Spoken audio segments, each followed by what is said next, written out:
गुरु प्यारी साध संगत जी, सभी को प्यार भरी राधा स्वामी जी। आपका हमारे YouTube चैनल सतगुरु ज्ञान में स्वागत है जी। साध संगत जी, आज का यह सत्संग काम, क्रोध, लोभ, मोह, अहंकार पर आधारित है। संगत जी, आज के इस प्रसंग का विषय यह है कि काम, क्रोध, लोभ, मोह, अहंकार से बचने के क्या उपाय हैं। हम काम का, क्रोध, लोभ, मोह, अहंकार से कैसे बच सकते हैं। इस विषय में आगे बढ़ते हुए गुरु नानक साहिब आज के सत्संग में हमें क्या समझाने की कोशिश कर रहे हैं।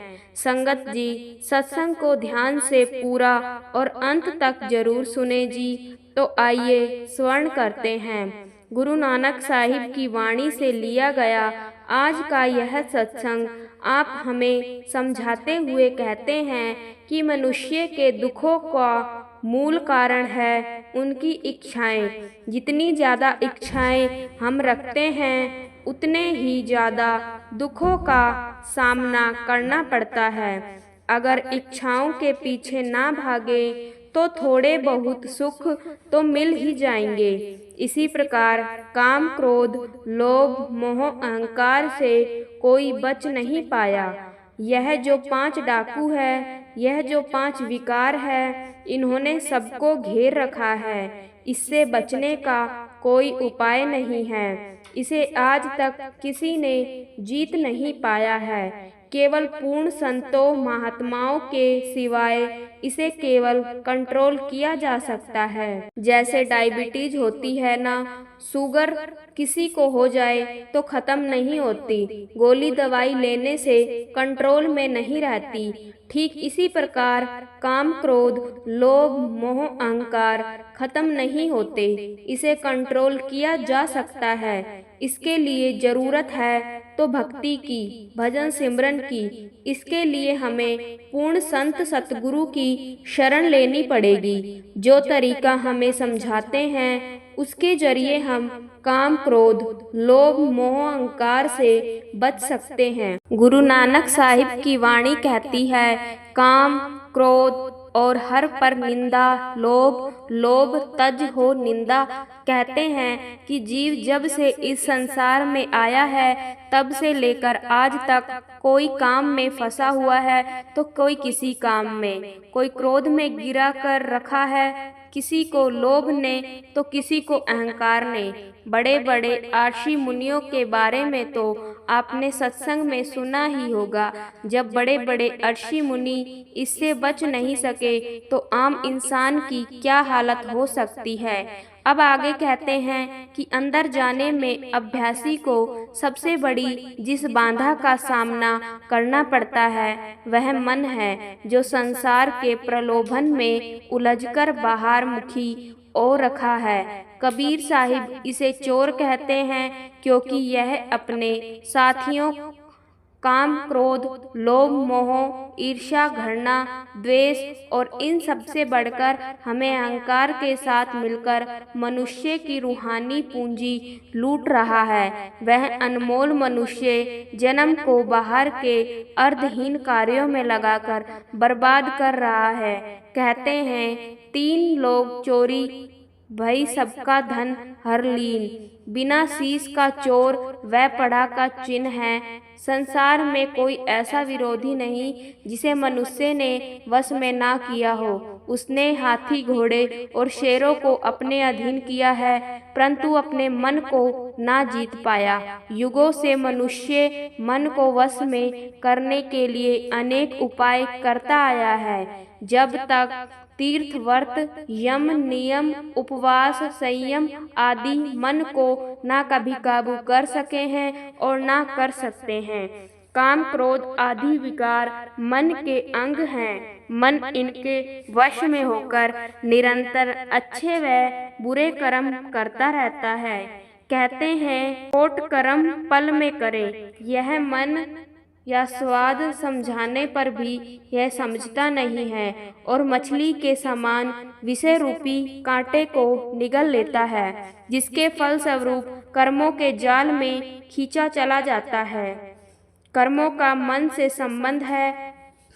अपनी इच्छा, अपनी तृष्णा और वासना की पूर्ति के लिए मन लगातार कर्म करता रहता है। अपने किए कर्मों के फल को भोगने के लिए इसे बार बार संसार में आना पड़ता है। इसकी तृष्णा और कर्म इसे ऊंच नीच योनियों में ले जाते हैं।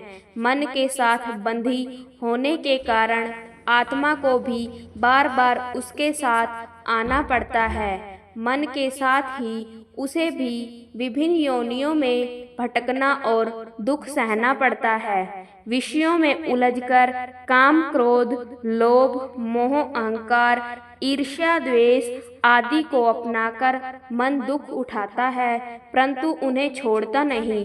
वह खुद ही अपने कष्ट का कारण बना हुआ है, पर चेता नहीं। बांस के वन में बांस ही के द्वारा उनके आपस में टकराने के कारण आग लग जाती है।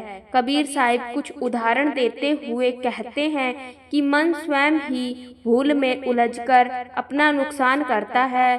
दर्पण से बने घर में पहुंचकर कुत्ता अपना ही प्रतिबिंब देखकर भौंक भौंक कर मर जाता है और बंदर के मुख के घड़े में रखे चने के दानों को निकालने के लिए हाथ डालता है। चने मुट्ठी में भर लेता है, उसका हाथ घड़े में फंस जाता है, पर चने बिखर ना जाए इसीलिए मुट्ठी नहीं खोलता और पकड़ा जाता है। इसी प्रकार मन स्वयं ही मोह माया में उलझकर कर्म करता है और उनमें बंधा रहता है। ऋषि मुनि ऐसे अनेक साधन वर्षों तक करते रहे, पर मन को जीतने में असफल रहे। मन चंचल है, यह एक क्षण के लिए भी स्थिर नहीं बैठता।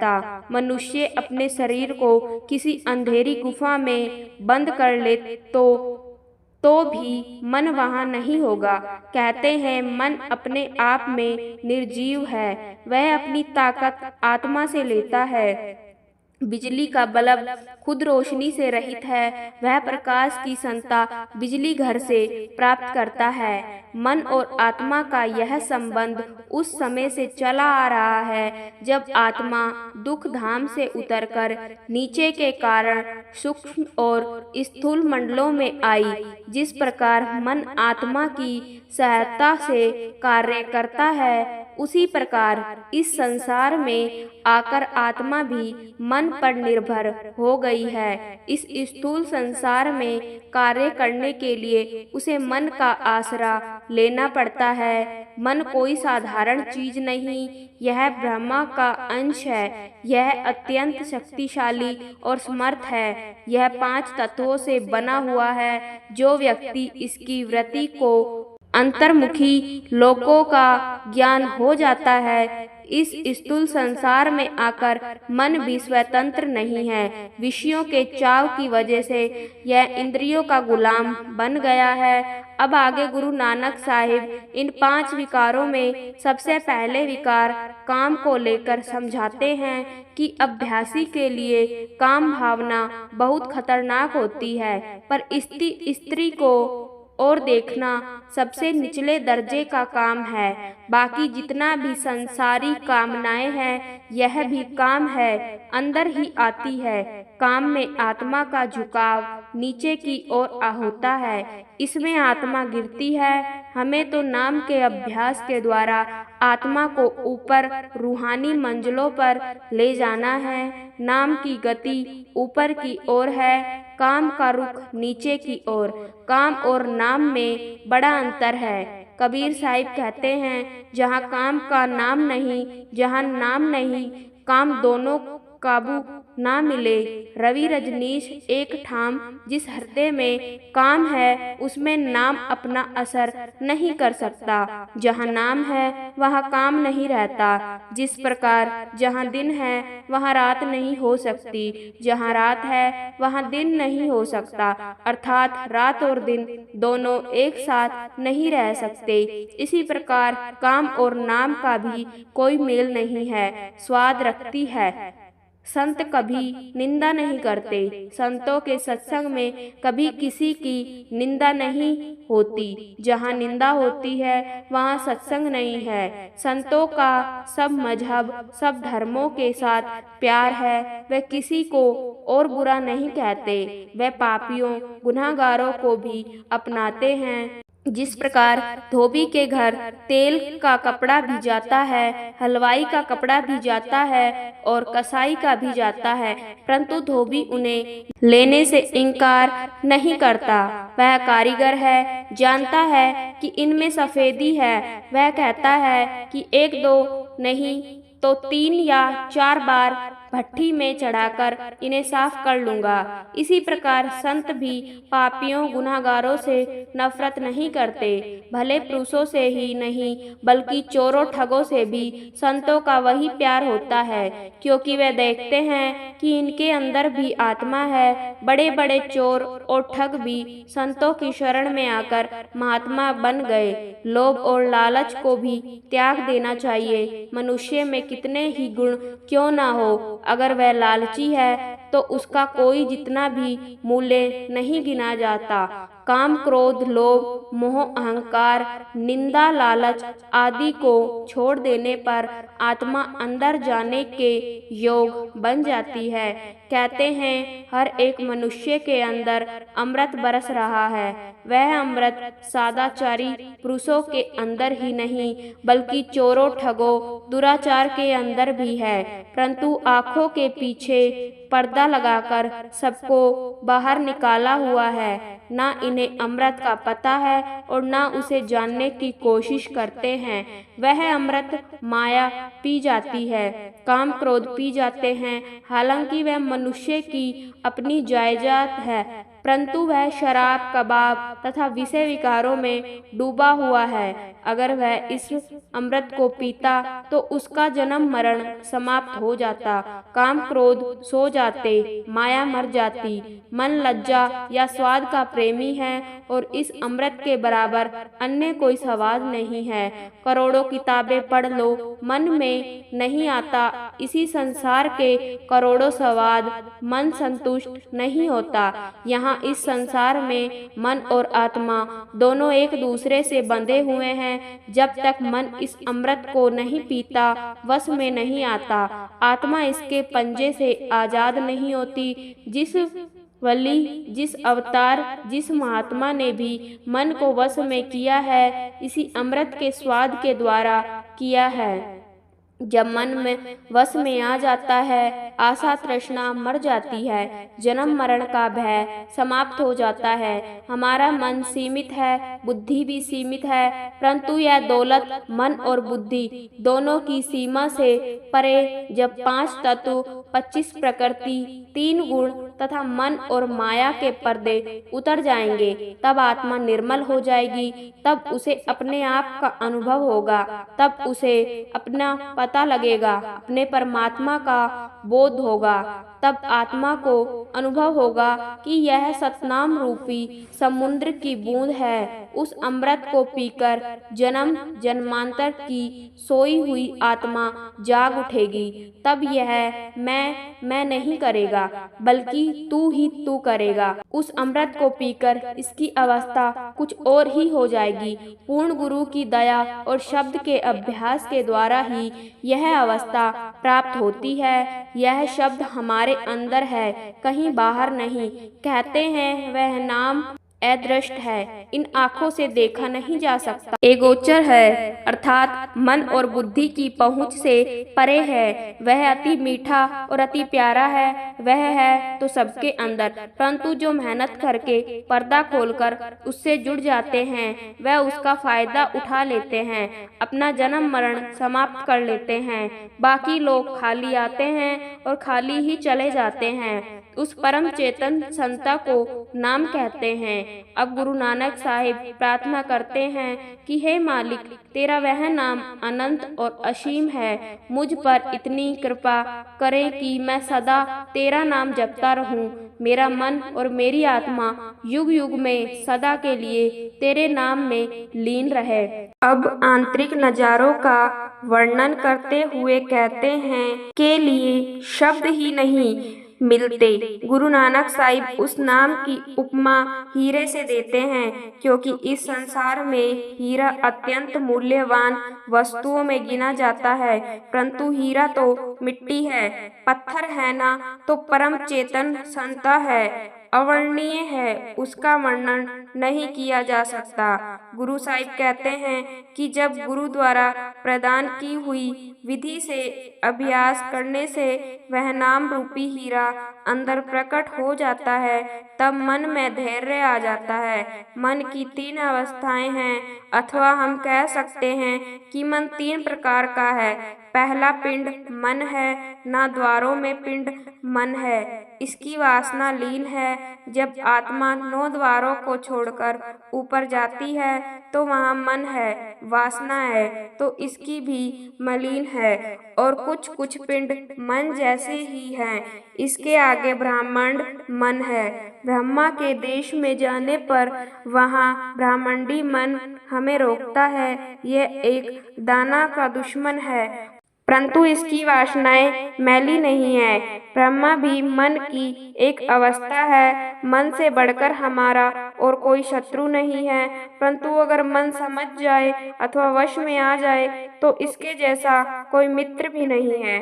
गुरु नानक साहिब कहते हैं, मन तो ज्योति स्वरूप है। अपना मूल पछाड़ जब मनुष्य नाम का अभ्यास करेगा तो तीनों मन एक दूसरे से संतोष पा लेंगे, शांति आ जाएगी। जब मन वश में आ जाता है तब काम, क्रोध, लोभ, मोह, अहंकार आदि विकार शांत हो जाते हैं। तब आत्मा इसके पंजे में आजाद हो जाती है। तब उसे अपने असल का, अपने मूल का ख्याल आता है और वह समझ लेती है कि वह उस परमात्मा रूपी समुद्र की बूंद है। जब हमारे अंदर से काम, क्रोध, लोभ, मोह, अहंकार आदि शांत हो जाते हैं, तब हमारी आत्मा आगे क्या महसूस करती है। गुरु नानक साहिब कहते हैं कि सतगुरु का असली स्वरूप धुन है। वह हद धुन मनुष्य के अंदर है। जब आत्मा 9 द्वारों को छोड़कर तुरिया पद में पहुंच जाएगी तब वहाँ धुन मिलेगी। गुरु नानक साहिब की शिक्षा तुरिया पद से शुरू होती है और सचखंड में पहुंचकर समाप्त होती है। तुरिया पद के शब्द में माया की मिलावट है, सचखंड में निर्मल शब्द है, वह शब्द माया से रहित है। जब मनुष्य अंदर जाएगा, निरंजन का दर्शन करेगा, उस धुन को सुनेगा तो उसे प्रतीत हो जाएगी, परंतु दुनिया को इसका कुछ पता नहीं। यह कहने सुनने का विषय नहीं है, अनुभव का विषय है। एक मुसलमान फकीर कहते हैं कि जिसको उस मालिक की खबर मिली उसको फिर अपनी खबर ना रही। एक और महात्मा का कथन है, गई पुतली लादी सिंधु की लेन, अनाथ आप आपे भी उलट कहे को बेन। कहते हैं नमक की पुतली समुद्र की थाएं लेनी गई और समुद्र में ही गल गई। अब खबर कौन लाए। यह शब्द बड़ी अनोखी वस्तु है, अनुपम है। उसकी तुलना इस संसार में कहीं नहीं मिलती। उसके मिठास का, उसके स्वाद का कोई वर्णन नहीं हो सकता। वह शब्द माया से रहित है, अनहद है, अर्थात उसकी हद नहीं। वह हर वक्त हमारे अंदर में धुन कार्य दे रहा है। वह अपार शक्ति और आनंद देने वाला है। यह मालिक निर्भय और निर्भय स्वयं प्रकाश है और सब चीजें लेखे में हैं, परंतु वह लेखे से परे है। यह किसी के मातहत नहीं, अधीन नहीं। वह हर एक घंटे के अंदर मौजूद है। बाहर जो कुछ दिखाई देता है, भिन्न भिन्न पार्टियां बनी हुई है, जिससे पूछिए वही कहता है। ये फलाने की पार्टी है, ये फलाने की कहते हैं। अगर आप अंतर में ऊपरी मंजिलों को पार कर लोगे तो फिर आप, मैं और मालिक कोई नहीं को छोड़कर मैं कोई फर्क नहीं रहेगा। वह जो अवस्था है उसमें ना आदि है अंतर, ना एक है ना दो। उसके वर्णन करने के लिए कोई शब्द नहीं है। जो अंतर में जाते हैं वह वहाँ के मंडलों को देखते हैं, उनका मन वश में आ जाता है, वह उन्हें विचलित नहीं कर सकता। कहते हैं वह निर्भय शक्तिमान मालिक हमें मिल गया।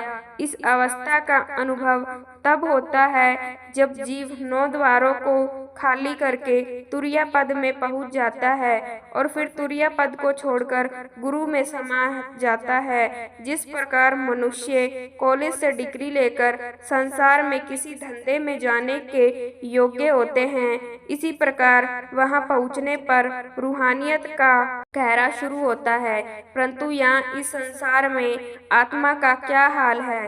जिस प्रकार किसी तेज लैंप पर टाँट के 10-20 पर्दे चढ़ा दे तो जहाँ कहीं भी लैंप को ले जाएंगे कोई प्रकाश नहीं होगा। जो पर्दे उतारते जाएंगे लैंप में से प्रकाश की किरणें छन छन कर बाहर निकलेगी शुरू हो जाएगी। जब सब पर्दे उतर जाएंगे तो लैंप पूरा प्रकाश देने लग जाएगा।